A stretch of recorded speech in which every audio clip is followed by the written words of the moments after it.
Good evening, everyone, and thank you for taking the time out of your busy day to join us for this webinar. My name is Siwan Howardson, and I'm a dairy scientist at AHDB Dairy. I'm delighted to bring you tonight's webinar on zero-grazing for feeding homegrown forage. Our presenter today is Dr. Debbie McConnell from Northern Ireland. Tonight's webinar is being delivered as part of the EuroDairy network. This network includes 14 countries from Ireland to Poland and Sweden to Italy. It aims to put farmers at the centre of practice-based innovations by sharing knowledge and solutions.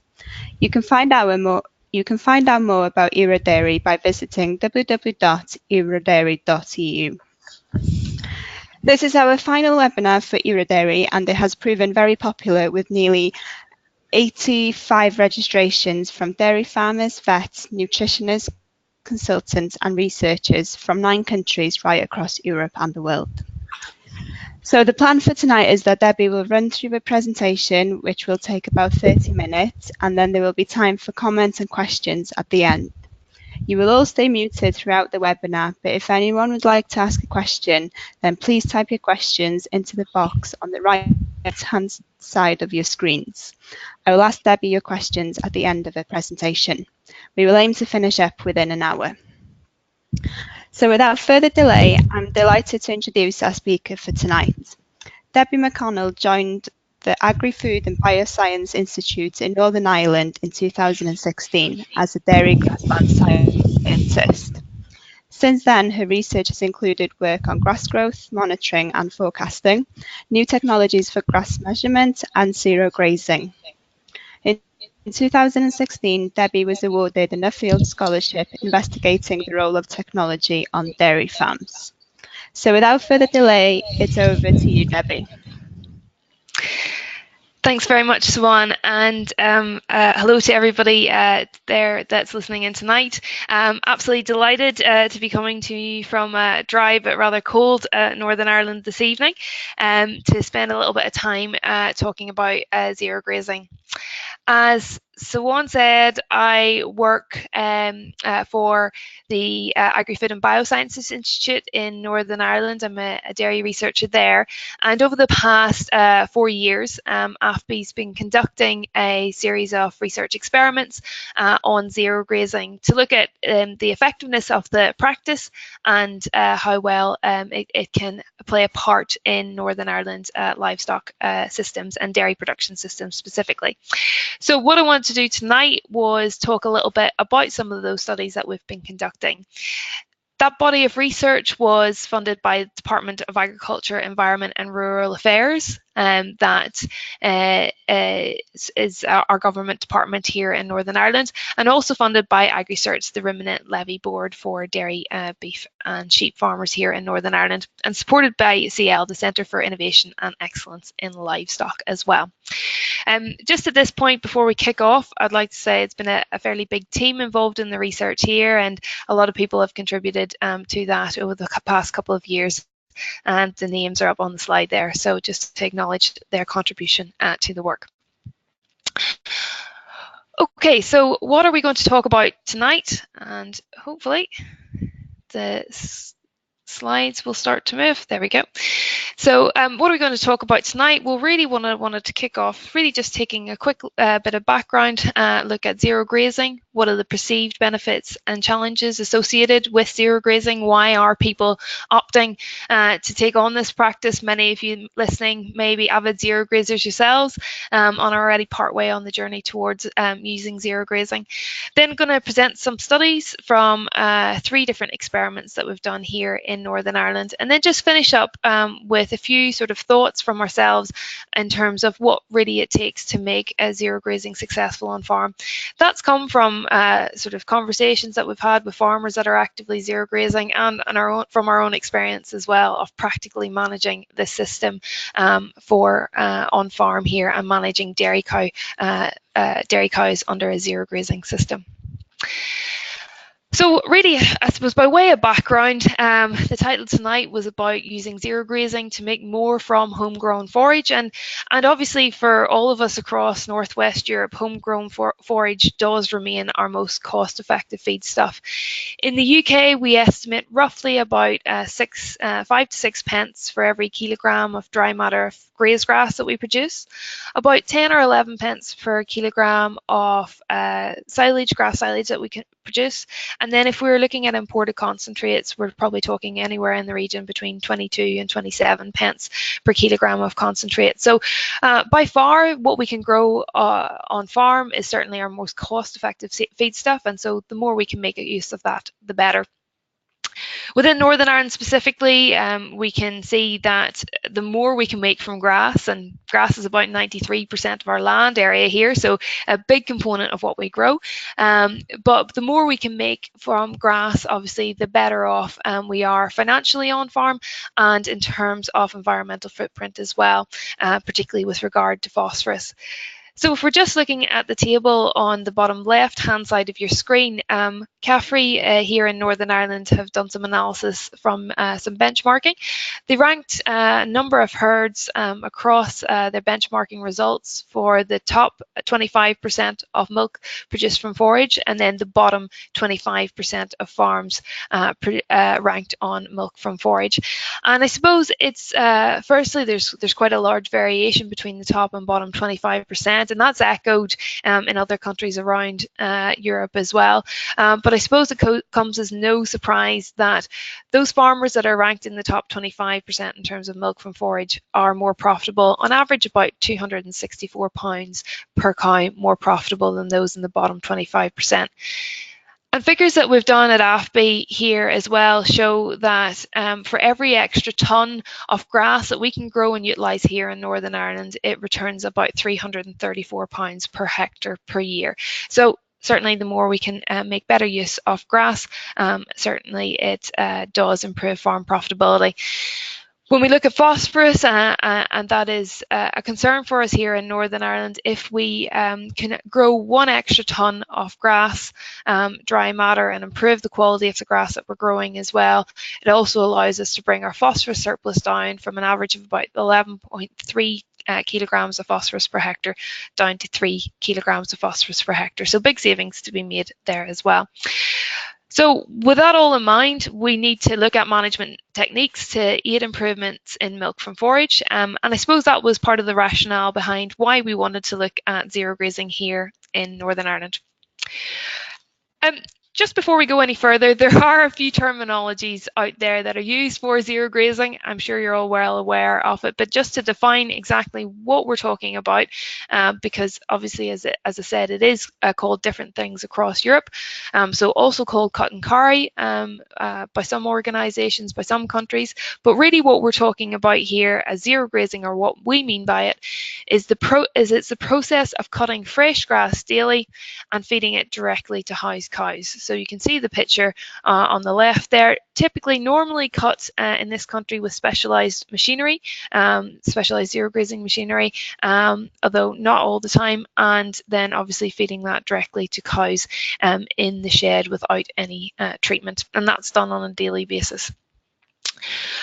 Currently, where we are in the UK, I think it's fair to say that anecdotally we're seeing in the last number of years increased uptake in zero grazing techniques, and certainly a lot of interest in this area. That's thought to be because of a number of different reasons. As we see expanding herd sizes, quite often it's hard to get land which is right beside the farm, and so we're seeing fragmented land patterns develop. That's obviously causing increased demand, or that's obviously causing problems for access to grazing. So zero grazing has been used in that context. We also know across the board that input costs are rising, so is zero grazing another way which we can reduce the overall cost of the diet by trying to bring in a cheaper cost feedstuff? And I suppose for some farmers as well, seeing it as an opportunity to try and increase grass utilisation, because we do have that ability to achieve a consistent residual right the way through the grazing season with a zero grazing machine. No rejection sites are there. And I suppose at the minute when we talk to farmers here and across the UK, some of the benefits and challenges that people tend to express in terms of zero grazing are obviously that firstly, as I was just mentioning there, it allows them to extend the grazing platform. So if they are expanding herd sizes, or even just to access fields which can't be accessed by grazing cows due to roads or other infrastructure problems or just distance. It also, some people have highlighted that it increases flexibility for accessing wetter fields so that they can, particularly at the shoulders of the season, they can pick and choose areas of a field and which fields that they want to access, and have better control of any potential damage risk that they might do to soil in those wet conditions.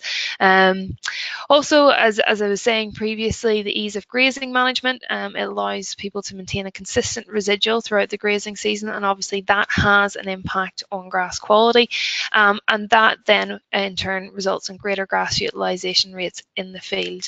There's no rejection sites left, for example, compared to a grazing system.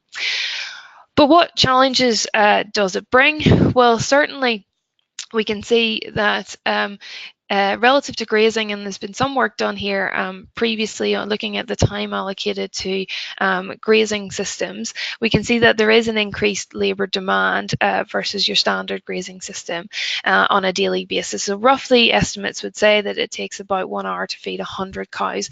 Now that with a zero grazing system. Now that's obviously hugely variable from farm to farm, depending on the infrastructure setup, how far away the fields are, the type of equipment that's being used. But we do tend to see that there is that increased labour requirement each day. There is also large daily variation in grass dry matter content. So when we compare it to something like a silage system, obviously we are dealing with a much more volatile product when it comes to feeding fresh grass. So that can be challenging, particularly with high yielding cows. There's a higher capital investment needed if you choose to opt for specialist machinery. There's obviously the added cost of slurry storage and spreading if you're comparing it with a grazing system. So you've got to factor that in over the summer, that extra slurry handling and spreading. And then there is as well a greater indoor feed space requirement, and we'll come on to that a little bit later. But I suppose where we were sitting is there was very little research, independent research completed on zero grazing systems, and we really wanted to see here in Northern Ireland, how does zero grazing stack up with some of the other sort of grass management systems that we currently have in play. So what I wanted to do was just very quickly run through 3 different experiments that we've seen here, or that we've completed here at AFB. The first one of those is an experiment looking at comparing dairy cow performance and grass utilisation under 3 different management regimes, grazing, zero grazing, and a silage feeding system. So effectively what we had in this study, it was conducted in 2016. It ran from the 20th of April to the 25th of September. And we had 111 Holstein Friesian dairy cows on that study. They calved on average on the 17th of January, so they were about 91 days in milk once the study started. Of that, we had 37 cows in each of 3 treatment groups. In the group of 37 cows, we had on each group, there was 10 heifers in that group, and there was 27 cows in that group. Prior to the experiment starting, cows were yielding 33.8 litres per cow per day, and we had a pre-experimental milk yield for the heifers of 26.6 litres per cow per day. So those 111 cows were split up into 3 groups. One group was offered full-time grazing. The second group was housed and fed zero-grazed grass as the only forage source, and the third group were housed and fed silage as the sole forage source. All groups received a standard rate of concentrate supplementation throughout the parlour over the course of the experiment that averaged about 5.5 kilos a day for heifers and 7.3 kilos a day for cows. So just to show you, I suppose, or tell you a little bit more about how we managed the grass in each of these scenarios. Well, with our grazing treatment, we had a 24-hour rotational paddock system. So we had 21 paddocks and we were working on a 3-week rotation. Each paddock was allocated, or fresh grass was allocated every morning immediately after milking. And we had a target pre-grazing cover of about 3,000 to 3,300 and a post-grazing cover of about 1,800 kilograms of dry matter per hectare. The only management that we did put in play throughout that experiment is paddocks were topped after the second rotation. Our zero grazing system, we worked with 7 3-day paddocks, but it was again in effect, we were aiming for a 21-day rotation. Grass was cut and fed immediately after each morning milking. So this was roughly about 9:30 in the morning. It was delivered daily through a feed box system, and some of you may have seen the feed box system before, but what you can see in the picture on the right hand side is one of our cows eating zero graze grass out of a feed box. This system really is an individual box, and it uses ID from the cow to effectively monitor how much she is eating every day, how many times she visits the feed box, and what her total intake is. So each one of these boxes we delivered feed into it through a diet feeder, and there's a weigh cell on the bottom of that, and over the course of the day we were able to monitor grass intakes with those cows. We had a target pre-cutting height of about 3,500, 35 to 3,800, so slightly higher with the zero grazing.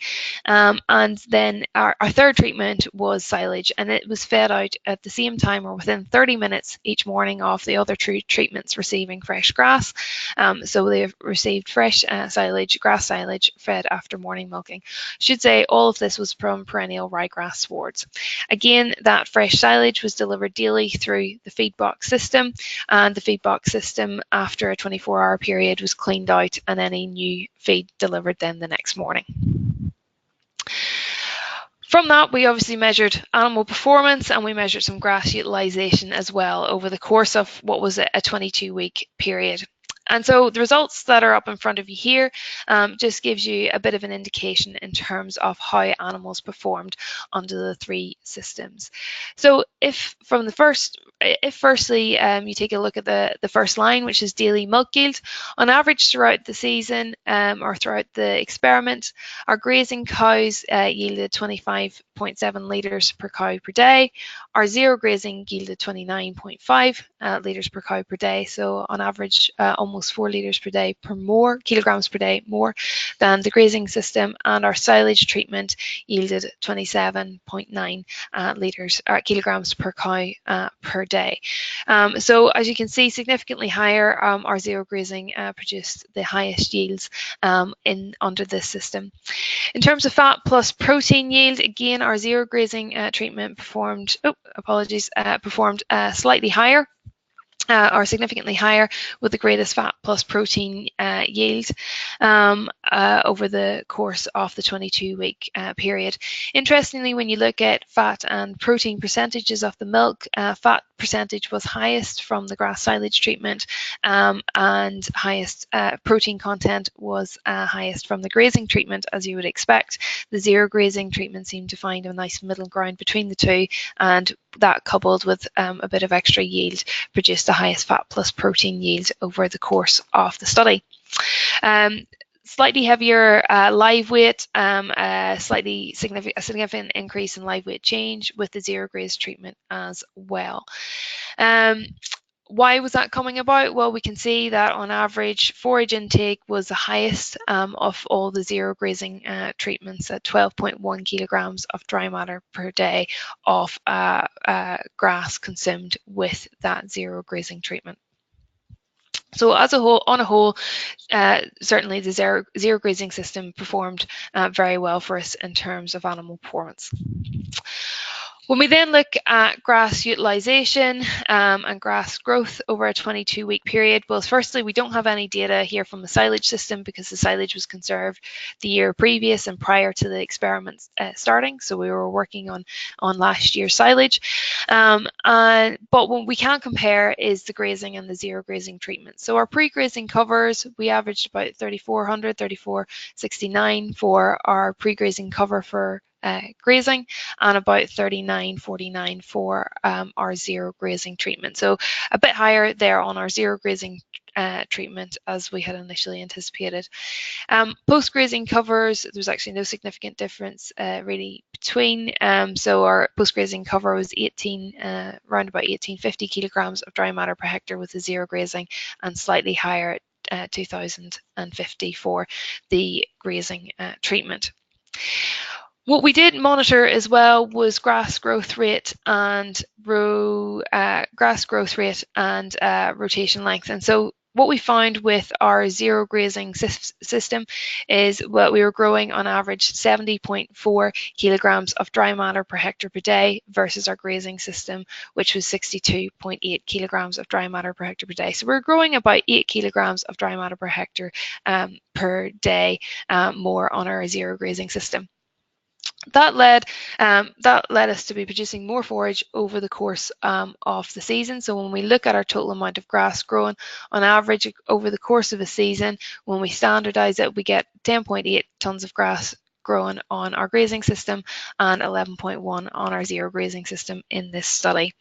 Our utilisation rates were increased by about 6% with zero grazing as well on a whole. Some people might say that utilisation rate is quite a bit lower than expected for zero grazing, and if you can picture a field when you're zero grazing, it's very easy to say, well, actually, yes, we do take all of the grass out of the field, so utilisation rates, surely they should be in their 90s. What we have incorporated here in this utilisation rate is the wastage in the field and the wastage at the feed face as well. So we looked at the residual that was left at the feed bunk at the end of a 24-hour period, and so that's why that figure is slightly lower with our zero grazed grass. But that extra grass growth, that extra utilisation on a whole, when we looked at the total area required by the study, meant that we had a higher stocking rate on the zero grazed treatment of 4.45 cows per hectare versus 3.57 on the grazing treatment. So how does that compare to grass silage? Well, unfortunately, as I said, the silage was made prior to the study starting, so we don't have any good figures for utilisation rates directly from the study itself, but there are some figures that we can take from the academic literature out there, and I think figures of roughly about 80% for silage utilisation, and total grass grown with silage systems tends to be a bit higher at 11.9 tonne of dry matter per hectare. So that then allows us to have a higher stocking rate in terms of cows per hectare on this farm, or on the grass silage system. So really, what does that do to everything, or how does that mean we stack up financially? So we've had better cow performance for the zero grazing system, slightly better grass utilisation and more grass grown, but which system works out the best? And so firstly, this is the total figures, financial figures over a 22-week period of this study in terms of concentrate cost, forage cost, and our margin over feed and forage. So concentrate costs, we can see all treatments received the same amount of concentrate, so 207 pounds per cow was our average concentrate cost. Our forage costs differ, and we had 141 pounds per cow for grazing, 246 pounds per cow for zero grazing, and 281 pounds per cow in terms of grass silage. When we take into account milk incomes, our margin over feed and forage per cow, 793, 750 and 475. So on a per cow basis, our grazing system worked out financially better. But then we do have to account for that difference in stocking rate, and the higher stocking rate that the zero grazing offered us relative to the grazing meant that we were left with the highest margin over feed and forage per hectare for that zero grazing treatment. Some of you might be asking the question of how did we actually calculate those forage costs, or what does it cost to produce a kilogram of dry matter or a tonne of dry matter, for example, of grazing, zero grazing and silage? Well, I'm not going to go into a lot of detail now, but we have costed this out in a booklet which is available to download to give you an indication. Obviously, with any set of costs, it will vary very much from farm to farm, depending on the infrastructure, access to machinery, the layout of the farm, etc. But it is a worthwhile exercise to calculate your own costs. But just to give you a bit of a flavour, we have calculated out typical forage costs. So establishment costs for grazing, zero grazing, and silage, we have roughly are about sort of £575 across the board in all three treatments here. If we're assuming a 10-year lifespan of the sward, that works to be about £57.54 per hectare to establish a field of perennial ryegrass. Then we have differences in growing costs, and fertilizer, you can see here, was actually highest in the zero grazing system. In the scenario that we costed out, our fertilizer was £338 per hectare. The other two were lower. Why is that? Why was it higher? Well, actually, within a zero grazing system, we don't have returns from manure. From grazing animals. So in a grazing system, we have nitrogen, phosphorus, potassium being applied every time that cow grazes. We have got to replace that in a zero grazing system. And the fact that we're growing slightly more yield as well also means that there's a higher plant requirement there. So bear that in mind if thinking about moving to zero grazing systems. There will be an added fertilizer expense with that. The silage system, yes, we grow the most grass under a silage system, but our fertilizer levels weren't as high there because we were able to try and support some of our nitrogen and phosphorus and potassium delivery through slurry application. So our slurry cost was the highest there in the silage system, about £204 per hectare per year for that silage system in terms of slurry application. We decided not to, we applied one slurry application to the zero grazing system because practically as we go throughout the season, if we're dealing with a 3 to 4 week regrowth, it can be very hard to get slurry on in a zero grazing system throughout the year. In terms of grass harvesting, the silage system obviously coming in for a 3-cut silage system about slightly over twice the cost of zero grazing when it comes to labour and fuel usage involved with grass harvesting. So at that stage, our annual growing costs roughly about just over £300 for grazing, 600 for zero grazing, and over 1,000 for silage. When we worked out, then we brought in some other costs, obviously land charge, depreciation associated with equipment, and then in here as well we have a feed out cost. It's not often included in a lot of calculations, but it is something that we have to bear in mind, and that's the labour and the time required and depreciation as well for any machinery used for feed out. So some studies that have been done at AFBI a number of years ago looked at time required to feed out different types of systems. So with the silage system, the time required there, the average distance to the pit, and the sort of total fuel usage as well with that, and that obviously compare that to a grazing system and the cost that it would take in terms of time to allocate grass each day. If you're not in a paddock system, and as well to drove cows to and from the paddock each day. So obviously that cost has been brought in as well. But overall, I suppose the key figures that we're looking at down here is when we look at the total cost per tonne fed and utilised, we're talking about £100 in terms of grazed grass, £123 for zero grazing, and about £148 for silage. So that's where our costings came from when we factored these in. As I said, they are very different from farm to farm. It's worthwhile calculating out, but as expected, zero grazing falling somewhere in the middle between grazing and silage. So really, what can we conclude from the first experiment? Well, firstly, implementing a zero grazing system in the spring and summer months definitely improved milk production and milk quality.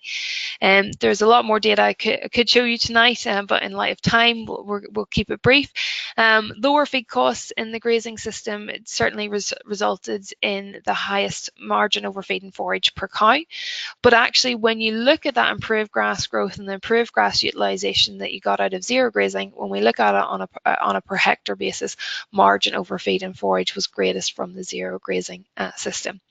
However, I think it's important, and hopefully this message will come through as we go through the presentation, certainly in all systems, focusing on increasing grassland productivity and utilisation is absolutely key to improve profitability.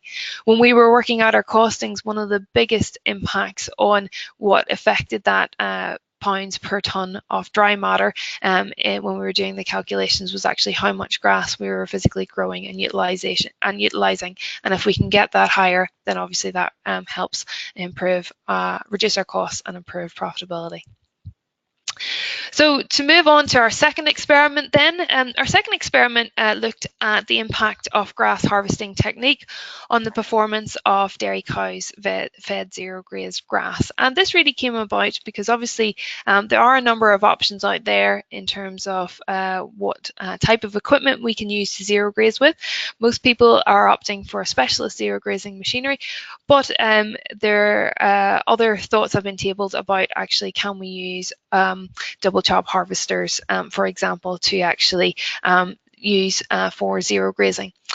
So we conducted a study which ran from the 17th of May to the 31st of August last year, and that had 40 Holstein cows on it on the study. Those cows on average calved on the 31st of February 2017. In each group there was 15 lactation 2+ animals, and there was 5 heifers in each group. The cows at the start of the study were yielding 40 kilograms per cow in terms of milk yield, and the heifers were yielding 29.2 kilograms per cow per day. Those cows were allocated to one of two groups. They were either housed and fed zero-grazed grass cut with specialist machinery, or they were housed and fed zero-grazed grass cut with a double chop harvester. And they were supplemented. Lactation 1 received on average 7 kilograms of concentrate in the parlour, and lactation 2, 9 kilograms of concentrate in the parlour over the study.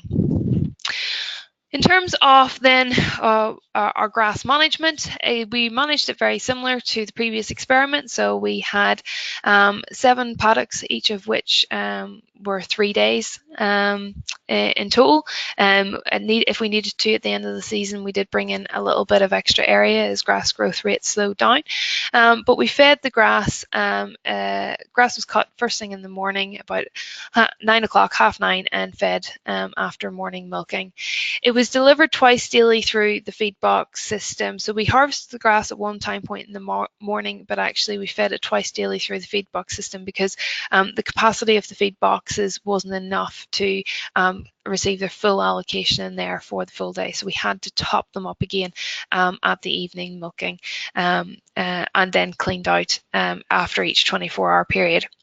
The pictures on the right here, you can see the grass that that we were delivering to the cows. So the picture on the left is the zero-grazed grass, and you can see all of the stems intact. And I suppose this is the big difference with using the double chop harvester, is that we obviously had much more bruising off the stem, as you can see in the picture on the right, much shorter chop length with this, and actually much greater mixing of the grass to some extent. So you can see there very quickly physical differences between the two types of grass that we were delivering to cows on a daily basis. So what impact did those two treatments have on grass quality and utilisation? Well, on average, we averaged about 4,150 pre-cutting herbage mass. We had a phenomenal grass growing year last year, so we're slightly higher than what we had intended, but actually still around about 4,000 or just over. Our post-cutting herbage mass, there was no significant difference between the treatments. Both treatments cut down to about 1,900 kilograms of dry matter per hectare. And our total herbage utilisation, again, in around the 70%. And actually not really much significant difference here between the two treatments. Our fresh grass chop length is where we do see a big difference. So on average, the double chop harvester had 13.8 centimetres as an average chop length, whereas the zero-grazed grass was about 26.5 centimetres. And on average, so over the course of the study. And certainly what we found in terms of animal performance is actually, we did find a significant difference in daily milk yield. So about 0.4 kilograms per cow per day more milk from the zero graze system compared to the double chop. That was really driven, wasn't much difference in fat plus protein yield, and a small numerical increase, but not a significant difference in live weight change over the course of the study for the zero graze treatment. So the biggest difference really that we're seeing there is about 0.4 kilograms per day in terms of milk yield from the zero graze cows. That was driven by higher intake from the zero graze cows. There's 14.3 kilograms of grass, compared to the double chop, which at 13.7 kilograms of dry matter of grass per day. One of the big differences, however, that we did notice is the zero graze grass spent significantly longer time in the feed boxes eating each day. So on average, they spent about 17 minutes more every day at the feed boxes with zero graze grass. And we think there was a little bit of sorting going on there in terms of the diet selection, but they also spent a longer time physically eating and consuming that grass as well. So I suppose in terms of our take-homes from that, well, we did get a slightly reduced intake and then animal performance from cows fed with a double chop harvester. The double chop swards deteriorated faster, and apologies, I don't have any graphs in here, but we did track changes in that double chop sward from the point in time of which it was fed until 48 hours after. Within the first 24 hours, there wasn't much change, but actually after the 24-hour period between then and 48 hours, we've seen a significant deterioration in the quality of that grass, and particularly in terms of sugar content of the grass, as you would expect, but that happened much faster in terms of the double chop, and also an increase in ADF levels as well. So that's something to bear in mind if using something like a double chop harvester. That's really important to get that 24-hour period where we're feeding fresh grass. We also had a slightly less feed sorting behaviour in the double chop cows, as we can see by the less time spent in the feed boxes, and considered with that in mind, when we're feeding zero graze grass, consider feed space allowance when feeding that grass, because cows on average there are taking 270 minutes per day to stand in front of a feed box, which is a reasonable amount of time. So it's obviously something that we've got to be aware of if we are opting for zero grazing systems.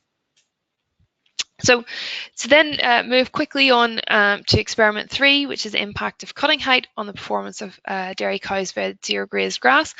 This study really came about because we wanted to look at actually the optimum cutting height for zero grazed grass.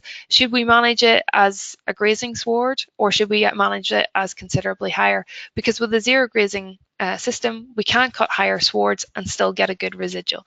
But does this have any effect on animal performance? So we conducted a study running last year as well, from May through to September, and we had 40 Holstein Friesian cows on this, calved on the 11th of February. Those cows we had 14 first lactation heifers on it, yielding 23.6 litres at the start of the study, and we had 26 lactation 2+ animals on it, yielding 33.6 litres at the start of the study per cow per day. Those cows were split into 2 groups: housed and fed zero grazed grass, harvested at 3,500 kilograms of dry matter per hectare, and housed and fed zero grazed grass cut at 4,500 kilograms of dry matter per hectare. So a significant difference there between the 2 treatments. First lactation animals received 4.8 kilograms of dry matter per cow per day in terms of concentrate throughout the study, and all cows received 6.5 kilograms of dry matter per cow per day throughout the study. In terms of grass management, again, following a similar pattern, rotational grazing cutting system, 3-day paddocks, and grass was cut and fed after morning milking again delivered through our feed boxes. And for this study in particular, we were measuring grass twice weekly to try and achieve those target cutting heights and project when we were cutting the swards to achieve those two different covers. So in terms of results, grass quality and utilisation, we can see presented in the table here, and we can see it from our low cover treatments and our high cover. And so I suppose, as we would expect with our tree treatments, our pre-cutting herbage mass was 3,600 for our low cover swards and 4,700 for our high cover swards. So a difference of about 1,000 kilograms of dry matter per hectare. And we this time managed to cut down to about 1,600 kilograms of dry matter per hectare with the zero-grazing treatment. It was the same machine that was used across both the low cover and the high cover treatments. In terms of grass quality, we've seen that on average our quality did tend to be poor with our high cover treatment, as we'd expected. Metabolizable energy was 10.9 versus 11.1 for the low cover treatment, and ADF was 31, so slightly higher compared to the low cover treatment at 29%.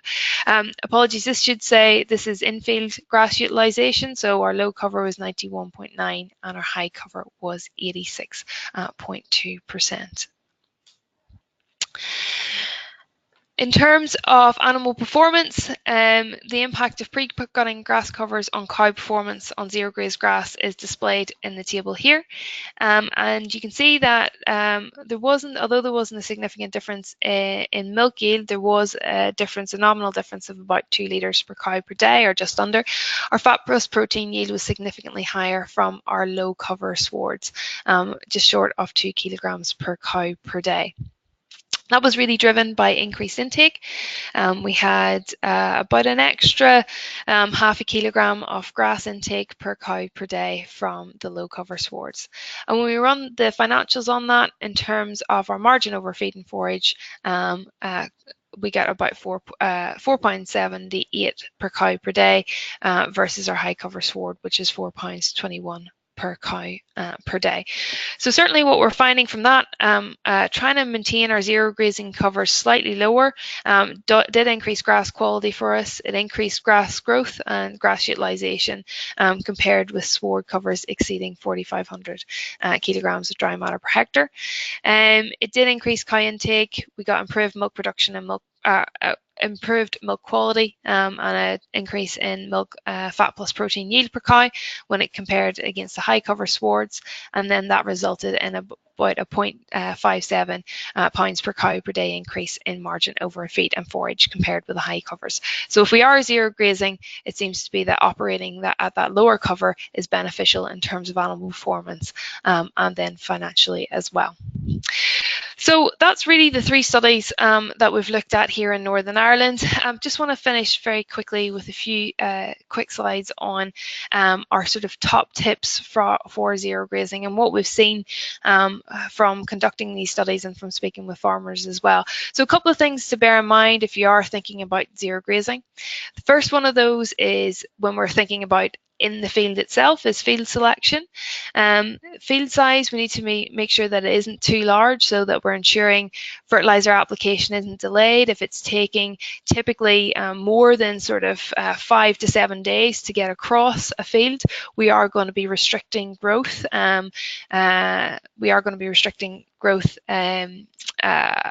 Later on, if we are trafficking across that field to get access to areas, to cut areas, and if we're delaying our fertilizer application, that can have a negative impact as well. In terms of previous use for zero grazing, try and avoid land that has just been previously grazed.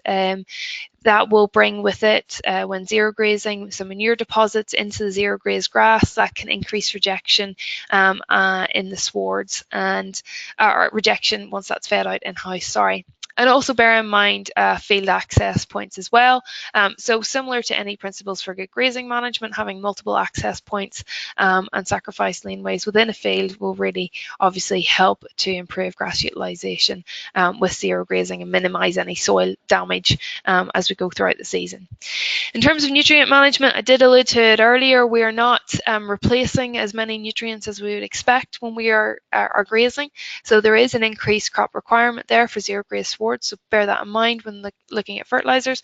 And then obviously grass quality. Remember, just off the findings of that final study I presented, pre-cutting grass cover is key, and actually keeping that down to about 3,500 or somewhere between 35 and 400 and 4,000 is really ideal to try and minimise any effects on animal performance. Think also about time of the day. So obviously dry matter and water-soluble carbohydrates will increase throughout the day. So in optimum conditions are probably to cut around midday or early to mid-afternoon, but you do have to be flexible with that approach to try and achieve the highest dry matter content, bringing that into the farm and into the cows each day. When we're actually in the shed, think about space allowance. There is a large volume of grass that needs to be presented to cows, and cows will spend a significant amount of time eating that grass. So ideally, enough space for all cows to feed together is recommended, or if not, that we are achieving regular push-ups multiple times a day to make sure that there's always fresh grass there at the feed fence. In terms of feed rate, we were getting about a 10 to 15% wastage in the house, particularly in times when grass was very wet. So at some points we were bringing in 13-14% dry matter grass, which was a bit of a challenge in terms of grass deterioration throughout the day. That wetter grass heated a lot quicker. In some instances we recorded temperatures of over 40 degrees as grass heated throughout the day in particularly wet conditions. So bear that in mind, that you will have to offer slightly above daily herd requirement.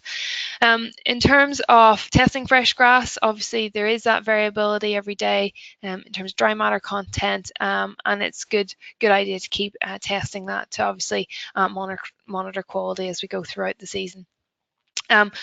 We do need to be delivering fresh grass every day. Once we go past the 24-hour period, we do see deterioration in all samples, but particularly if you're using a double chop harvester.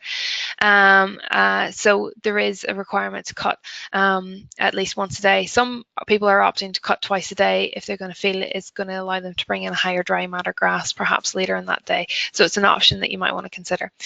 As well, there will be more requirement to remove refusals as well compared to a standard silage system. There will be a bit of waste grass there, so there is a bit more time required for just general feed face management. And obviously monitor that dry matter intake. That's probably one of the biggest challenges in terms of grass dry matter or feeding zero grazing in the house, particularly with high yielding cows. There's huge fluctuations in that grass dry matter content, and we've just got to be aware of that and try and buffer that at times when there is low dry matter content. So that's really all I wanted to say for this evening. Just to highlight, there's a lot more information that's been published in a guide that's been produced recently by ourselves, AgResearch and AHDB. That's currently available from the AgResearch websites, and in the coming days will be available on the AHDB website as well. That contains a lot more detail on the studies that we've done, some in-field management tips and guidance as well, and some factors to think about when managing zero graze swards within the house. That's all I want to say. I'll pass back to Swan. Thank you. Great, thank you, Debbie. And that's a very informative and interesting overview of the experiment. Just while I'm waiting for some questions to come through, I'd just like to remind everyone that tonight's presentation has been recorded and will be available to watch back on the EuroDairy website, along with the other webinars from the last 3 years. So we've got a few questions that have come through during the presentation. So to kick us off, we have a question from Philip. And Philip's question is how to make milking robots and fresh grass work best together. He says that the grass tasted too good for the cows, so they don't go into the robots. Their production goal is 10,500 to 11,000 litres per cow. Okay. Okay. Thanks for that question, Philip. So I suppose working with robotics, obviously a number of people here moving towards trying zero grazing systems with robotics. I think with that, obviously, we do have to bear in mind, and what we do see is quite often a lot of time spent at a feed face with zero grazing. So there is a potential risk that we're going to reduce our milking frequency on robotic system. We haven't done any studies, particularly with robotics itself and zero grazing, so it's not something that we can shed a lot of research on. I suppose my initial thoughts on it would be, I suppose, looking at ways that we can encourage cows back to the robot better through allowing changing our permissions or offering a higher level of concentrates in the ration, possibly. But there's a lot of factors influencing that there. One of the other options, if they are spending too long at the feed face, that people might consider is feeding fresh grass for one period a day and supplementing that with silage later on in the day. But it will very much depend on, I suppose, the on-farm, the layout of the shed, and it is challenging to try and encourage those cows back to the robot. Great, thanks, Debbie. The questions are coming in now, so we'll move on to the next question from Martin, who says, thank you for an interesting presentation. What are the grass species used in the trials? So for us in the trials, we only use perennial ryegrass swards. Some of our swards had a small amount of clover in it, but it was all perennial ryegrass. We haven't done any work with anything else at the moment. There is some work that's currently being conducted in UCD in Dublin over the next number of years to look at different grass varieties and their suitability to zero grazing. So it'd be worthwhile keeping the eyes open for that. But at the minute, we used perennial ryegrass. Great, thank you. Another question focusing on the first experiment. How did you monitor the forage intake in the grazing group? So in the forage intake for the grazing group, with that experiment, we did pre and post plate meters every day. Obviously, we know that plate meters are there is a little bit of variability with plate meters. So on top of that, we had within each paddock 4 areas which we clipped manually, pre and post, and we took an exact reading from that as well. So we had daily measurements with plate meters and then our clips as well to give us a handle on group forage intake.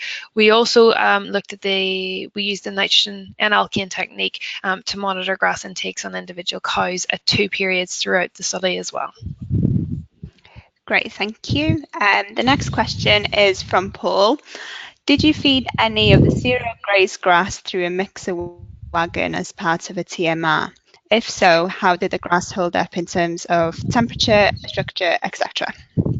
So in this study, we did use a diet feeder to physically get the grass into the boxes because the boxes were quite high, but that there was no mixing of the grass. It was purely used really for delivery. What has been done is there's been a study conducted by SRUC in Scotland, funded by EuroDairy, that looked at replacing a proportion of the diet, of the TMR in the diet with zero grazed grass. And that went up to about 50% zero grazed grass in the diet and 50% TMR, so half and half.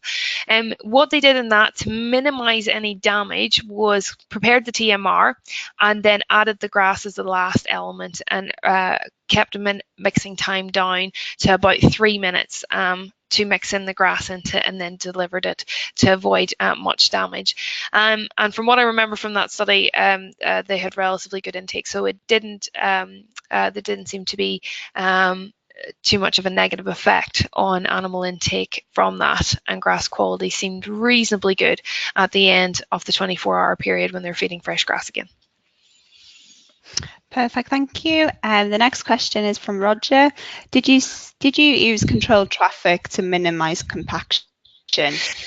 So we haven't used controlled traffic in these studies to minimise compaction because of the nature of the small paddocks that we were working with. However, that said, HDB Dairy had funded a study with SRUC again to look at controlled traffic and silage systems, and certainly some promising results coming from that. I think after the first year of the study relative to a normal random traffic silage system, the controlled traffic silage system did have about a 10% extra yield. So there is some potential there to look at that technology further for silage systems.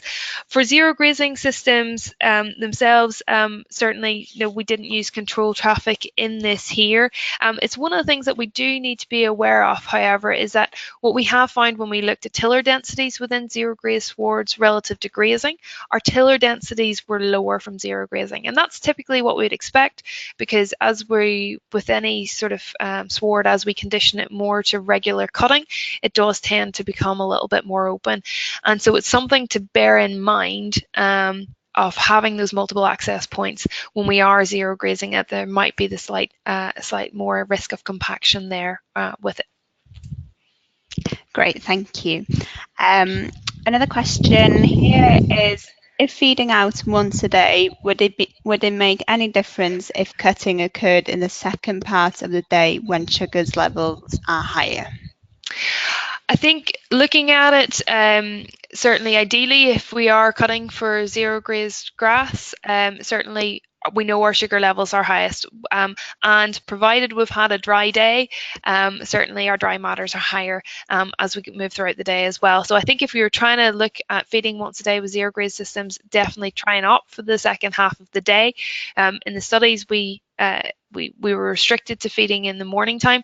That just meant that we were bringing in slightly lower dry matter grass. Sometimes there was still a dew on it, particularly once we got into September. It hadn't dried as well, and the sugars were obviously lower as well. So yes, prefer to feed in the afternoon if at all possible.